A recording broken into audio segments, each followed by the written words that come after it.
Уважаеми народни представители от Движението за права и свободи, уважаеми областен председател на Движението за права и свободи Русе, уважаеми районен мюфтия на Русе, уважаеми кметове и общински съветници, уважаеми гости, скъпи приятели!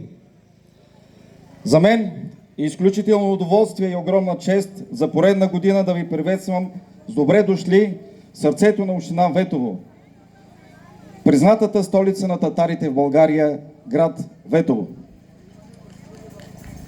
Месец май за всички нас е време изпълнено с много пролетна светлина, празници и приятни емоции. Но май е и месец за равносметка, в който прелистваме тежките страници на историята. Утре, на 18 май, се навършват 82 години от най-мрачния епизод в историята на кримските татари – депортацията от родните им места и геноцида, извършено от тогавашната Съветска република. Тази година отбелязваме и 37 години от майските събития и даваме почит на жертвите от възродителния процес.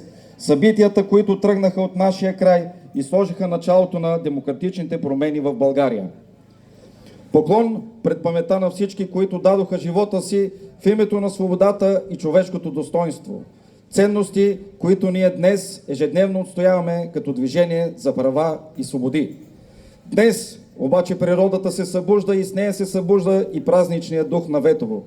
Днес ние празнуваме Тепреш. Този вековен празник има уникална сила.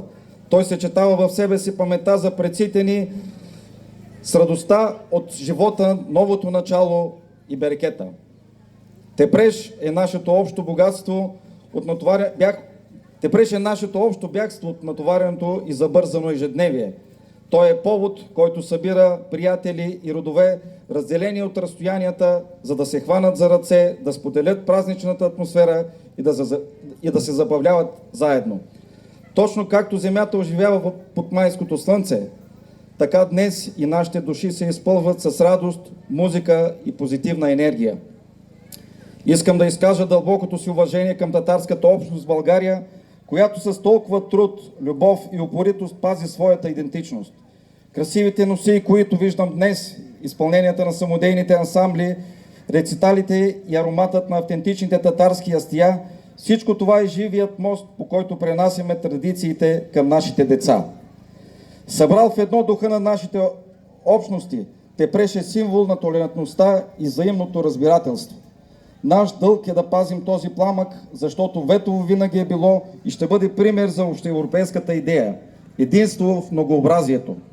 Чрез емоционалния език на изкуството, днес ние от Ветово изпращаме към целия свят нашето най-силно послание – послание за мир, толерантност и разбирателство. Благодаря на всички, които участваха в организацията на този празник, на самодейните състави и на гостите, които правят този ден незабравим. Пожелавам ви прекрасни и незабравими мигове. Нека вълшебството на днешния празник донесе здраве, мир и берекет във всеки дом. Честит Тепреш! Тепрешниз хайрlı болsun!